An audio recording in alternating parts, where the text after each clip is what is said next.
Magandang araw sa ating lahat at sa aking mga manonood. Ako nga pala si Bia Caprindo at ako natuwa na makakasama kayo sa aking vlog series ngayon. Naglalayong tuklasin at ipaglalala ang kahalagahan ng kultura sa ating lipunan.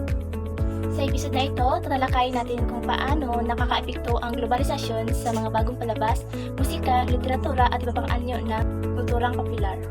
So bago ang lahat, mahalaga na unawain muna natin ang konsepto ng globalisasyon. So ano nga ba ang globalisasyon? Sa simpleng paliwanag, ang globalisasyon ito ay ang proseso ng pagiging konektado at pagkaroon ng ugnayan sa pagitan ng iba't ibang bansa at kultura sa buong mundo. Ito ay nagdudulot ng pagbago at pagpinlad sa mga aspeto ng ating lipunan, kasama na ang kulturang popular.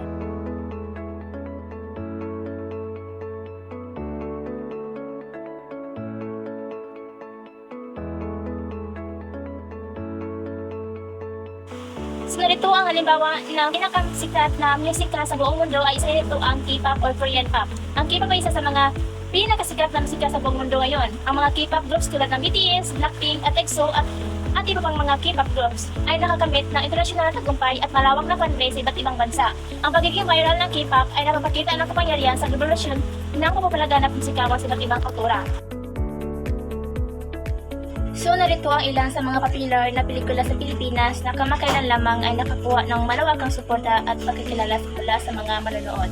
At isa na rito ang Hello Love Goodbye noong 2019. Ang pelikula ito na pinagbibidahan ni Catherine Bernardo at Alden Richards ay isa sa mga pinakamatagumpay na pelikula sa Pilipinas.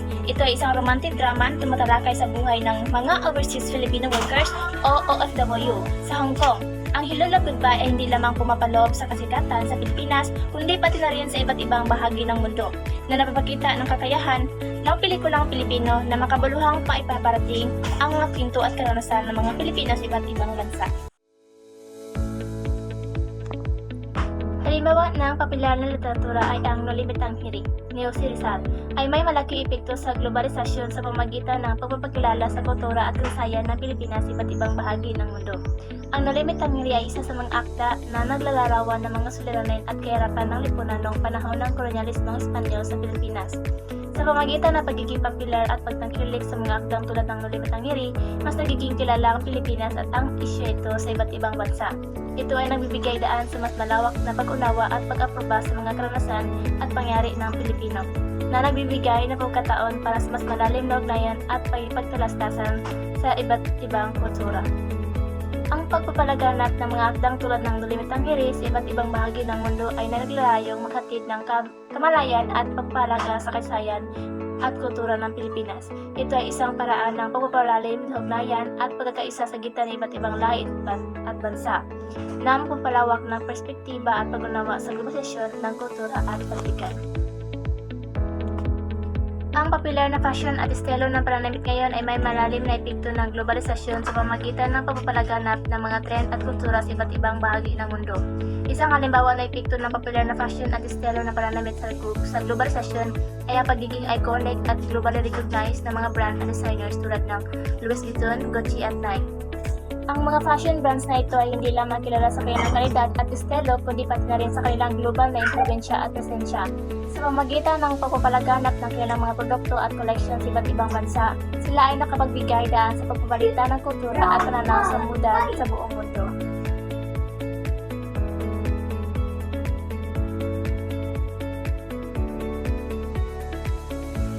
Ang globalisasyon ng kulturang popular na musika, pelikula, literatura at fashion ay pinagpakita ang malalim na epekto ng mga ito sa pagpalawak ng ugnayan at pagpalitan ng kultura sa buong mundo.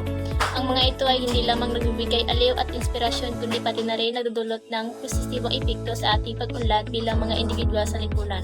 Sa pamamagitan ng media at teknolohiya internasyonal ng komunikasyon at kultura na palitan ng ang musika, pelikula, literatura at fashion ay nagiging mga instrumento ng kakaisa at pagpalawak na ugnayan sa gitna ng iba't ibang lahi at bansa.